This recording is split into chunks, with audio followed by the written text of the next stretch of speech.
네, 사실은 지난 작년에 박근혜 정권에서의 그 문학의 블랙리스트가 처음 나왔을 때, 네, 거기에 이제 제 이름은 없다고 많은 분들이 의아해하시기도 하고 심지어 걱정까지 해주신 분들도 있었는데, 글쎄요, 그때마다 제가 뭐 굳이 뭐 답변할 방법이 없어서 늘 이렇게 얘기했습니다. 따로 관리되고 있으니까 걱정하지 말라고. 근데 뭐 참 이게 웃을 일이 아닌데 정말. 네, 여보세요. 안녕하세요. 반갑습니다. 네.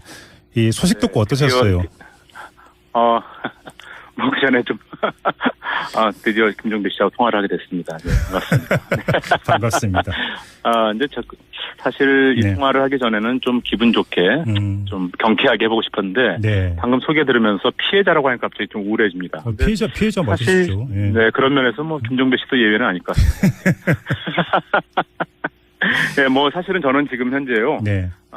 새벽부터 어제부터 내려와서 집 촬영 중이었습니다. 어제 저녁 뉴스를 접할 때까지만 하더라도 좀 블라인드 처리돼 있어서 또 나왔구나 나올게 이 정도 생각하고 있었고요.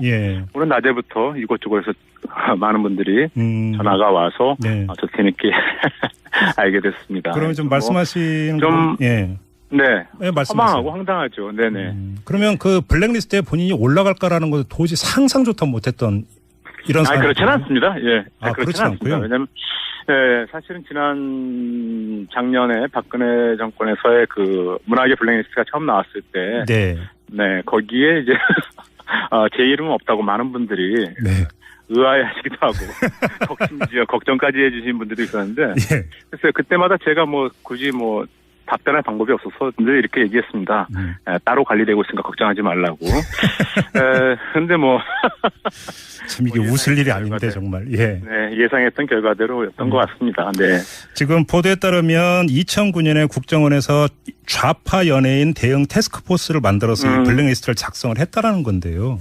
자, 그러면 2009년이라는 시점에 주목을 하면 권혜열 씨가 지금 블랙리스트에 올랐던 이유가 뭘까요? 좀 본인이 짐작하기엔 어떤 상황 때문이라고 생각하세요? 글쎄요, 막 짐작하려고 마음을 먹으니까 좀 또 슬퍼지네요. 왜냐면은 그 행위라는 것 자체가 자유민주 사회에서 시민의 가장 기본적인 행동들인데 그런 것을 일일이 열거해야 된 일이어서 예를 들면 굳이 따지자면은 2008년도에 많은 또 분들이 함께했던 그 광우병 거리에 뭐 집회 뭐 사회를 봤다든지 뭐 그런가 하면 뭐 MBC, KBS의 당시 파업의 연대 지지의 성명이라든지 뭐 이런저러한 일이 있었을 테고요. 굳이 좀 멀리 가자면은 과거 2002년도 뭐 당시 노무현 후보의 진영에서 또 열심히 선거운동을 했던 뭐 그런 전력까지 굳이 뭐 그러니까 이게 이렇게 말하면 좀 찹찹해지네 점점요. 그러니까요. 근데 지금 이 블랙리스트에 올랐던 인물 가운데 몇 분은 방송에서 이제 퇴출이 되고 이런 그 피해까지 입으셨는데 우리 권혜열 씨 같은 경우는 어떻게 그러면 그 2009년 이후 지금까지 그때는 납득을 못했는데 그때 이것 때문에 이런 일이 있었던 건가라고 하는 어떤 그 불이익이라고 할까요? 이런 것도 혹시 당하신 적이 있습니까? 글쎄요. 뭐 아시다시피 2008년도 이명박 정부에서 들어서자마자 많은 방송계에 많은 일들이 있었지 않습니까? 그랬죠. 뭐 KBS 정현주 사장의 뭐 불법적인 해임이라든지 뭐 그때쯤에 일어나서 주변 전반적인 그 방송계의 분위기가 다 그래왔던 것 같습니다. 그런가 하면은 좀 흉흉한 이야기가 들려오기도 하고요. 뭐 흉흉한 이야기라는 게 어떤 거? 뭐 방금 언급되는 그런 분들이 이제 뭐 안 좋다더라. 뭐 이런 이야기가 이렇게 뭐 좀씩 들려왔던 기억이 있는데요. 그걸 구체적으로 언급하고 말하는 것 자체가 불편하기도 했었고, 그리고 또 이 직업의 특성상 이것이 어떤 정규직 어떤 직업 안에서의 직업의 안정성에 대한 문제가 언급하기 좀 애매한 직업이기도 하다 보니까 뭐 그런 것을 굳이 이렇게 할 필요는 없었고요. 그럼에도 불구하고 좀 시간이 지나고 나니까 또 고마운 게 많은 게 어떤 점도 있냐면요. 그 상황 속에서도 또 많은 또 방송계 안에서 또 뭐 문화계 안에서도 소극적이든 적극적인 다양한 형식의 저항 혹은 또 네네. 어떻게 하는지 함께하기 위해서 애썼던 많은 분들도 기억나고요. 뭐 그렇습니다. 네. 근데 사실 어찌 보면 가장 자유로워야 되는 것이 문화예술계고 오히려 정부가 팔 걷어붙이고 지원을 해야 되는 것이 문화예술계인데 이 두 정부를 거치면서 블랙리스트를 작성했다는 이 사실을 어떻게 받아들여야 되는 걸까요? 이게 우리가 이렇게 좀 이렇게 마치 지나간 얘기처럼 하고 있지만은 글쎄요, 뭐 우리가 과거에 흔히 지난 정부에서 많이 듣던 뭐 국기문란 이런 말 있지 않습니까? 이건 국기문란 그 자체죠, 사실은요. 그러니까 저희 자유민주질서가 제일 자랑하는 게 자랑하고 싶었던 것이 뭐냐면 최소한 북과는 다른 사회 아니었습니까? 그렇죠. 근데 생각이 다르다고 혹은 나의 뜻과 다르다고 해서 그런 식으로 했던 것은 너무 부끄러운 일이고요. 뭐 여전히 또 그럼에도 불구하고 과거 중앙정보부 시절에는 더했어라는 식으로 말하시면서 별일 아니야라는 식으로 또 생각하시는 분도 여전히 존재하는 것도 우리 또 사회 현실이기도 한 것 같습니다. 정말 우리가 지금까지 지켜오려고 말한 것들이 무엇일까를 생각한다면 이건 정말 생각하기도 힘든 사건들이죠. 네. 그러니까요. 지금 방송인 김미아 씨 같은 경우는 이 국가를 상대로 소송까지 제기할 수 있는 문제다. 이렇게 이제 이야기를 했는데요. 그렇죠. 네, 그렇습니다. 네, 그렇습니다. 대응하실 건가요? 어떻게 하실 생각이세요? 글쎄요. 아직까지 그거 생각은 못 해봤는데요. 글쎄요. 이런 얘기는 좀 조심스럽긴 한데요. 우리 법조계에 대해서는 신뢰가 좀 별로 없었기 때문에 죄송합니다. 네. 솔직하시다고 하셔야 되나 해야 되나 어떻게 되나 아직 뭐 거기까지는 생각을 안 해보셨다. 네. 사실 오늘 촬영 중에 얘기 들었습니다. 네. 그러시군요. 아이고 그렇습니다. 자 문화에서 어떤 환경이 좀 만들어졌으면 좋겠는지. 글쎄요. 그러니까 사실은 좀 전에 말했지만 자유로워야 되는데라고 하셨는데 벌써 이미 많은 피해를 주고 있었죠. 왜냐하면 오래전부터 우리 영화계가 됐던 방송계 방송계가 됐던 늘 하는 말이 있습니다. 우리의 현실이 영화적 상상력을 압도하고 있기 때문에 창작자로서는 굉장히 힘겨워진 세월을 보내고 있습니다. 한국 사회에서. 그런데 사실 이렇게 공권력과 국가 혹은 강자에 의해서 이렇게 일방적으로 당했을 때는 굉장한 오래된 상처로 남거든요. 그렇죠. 근데 이것은 사실은 연기자인 저의 개인적인 것뿐만이 아니고 사실은 지난 9년 동안 잘 아시다시피 방송문화계에서 또 특히 방송계에서 우리가 모르고 있었지만 또 잊혀졌지만 또 정말 열심히 싸우신 분들이 계시거든요. 지금 어딘가에 쫓겨났던 분들. 저는 그분들을 기억하고 하는 것들이 먼저 선행돼야지 그 다음 단계를 갈 수 있지 않을까 생각합니다. 그런 면에서 지금 동시 진행되고 있는 KBS, MBC 파업에 대해서 좀 더 많은 관심이 필요하고요. 우리가 이렇게 지난 9년 동안 망가졌던 이유는 물론 방금 말씀 들었던 그런 국정원이라든지 국가정보기관의 이런 유린도 있겠지만은 그거에 동조했던 또 방치되었던 우리 언론 때문일 텐데요. 그 언론에게 다시 한번 힘과 기회를 주는 것이 정말 중요한 때라고 생각합니다. 알겠습니다. 이 촬영 중이신데 귀한 시간 내주셔서 감사드리고요. 이 말씀밖에 못 드리겠네요. 그래도 힘내십시오. 김정비 씨도 힘내시고요. 알겠습니다. 고맙습니다. 네, 고맙습니다. 지금까지 배우 권혜요 씨와 함께했습니다. 이명박 정부의 국정원이 자체 TF를 구성해서 문화연예계 블랙리스트를 만들고 퇴출 활동을 했다라는 내용이 나왔습니다. 국정원 적폐청산 TF가 발표한 바인데요. 여기에 나온 문건에는 명단에 80명이 넘는 사람의 이름이 있습니다. 소설가 이회수 씨와 조정래 씨 등 문학의 인사가 있고요. 문성근, 문소리 등 배우가 포함되어 있습니다. 또 영화감독 이창동, 박찬욱, 봉준호도 있고요. 방송인으로는 김미아, 김구라, 김재동, 또 가수 윤도현, 신해철 이런 분들의 이름도 있었습니다. 블랙리스트에 이름이 올라간 이유는 촛불 시위 참여로 젊은 층을 선동했다 등과 같은 이유였는데요. 블랙리스트는 원장의 지시에 따라서 만들어졌고 이것들이 실제로 시행됐던 것까지 있습니다. MBC와 KBS 등에 못 나오게 퇴출을 유도하는가 하면요.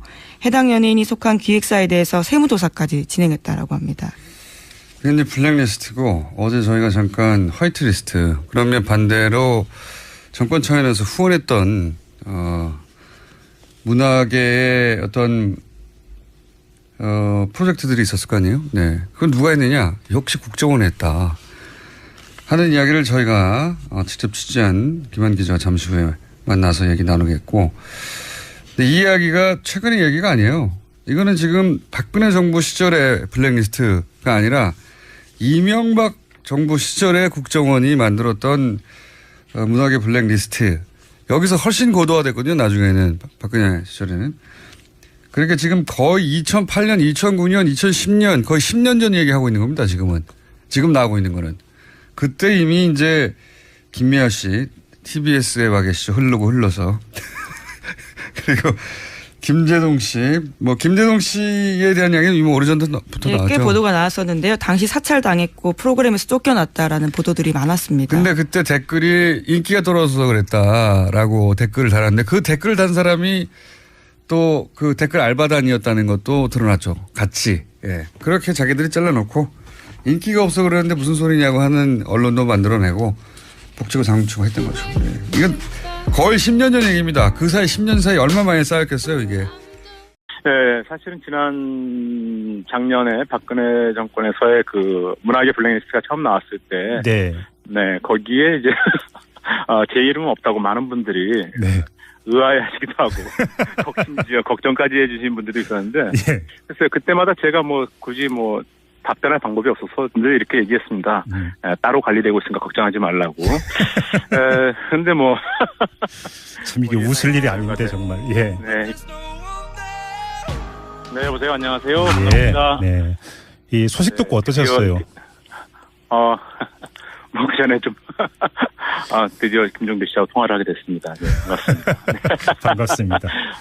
이제 사실 이 통화를 하기 전에는 좀 기분 좋게, 글쎄요, 많이 짐작하려고 마음을 먹으니까 좀 또 슬퍼지네요. 왜냐면은, 그 행위라는 것 자체가, 자유민주사회에서 시민의 가장 기본적인 행동들인데, 그런 것을 일일이 열거해야 된 일이어서, 예를 들면 굳이 따지자면은, 2008년도에 많은 또 분들이 함께 했던, 그 광우병 거리에 집회 사회를 봤다든지 그런가 하면 MBC, KBS의 당시 파업의 연대 지지의 성명이라든지 이런저러한 일이 있었을 테고요.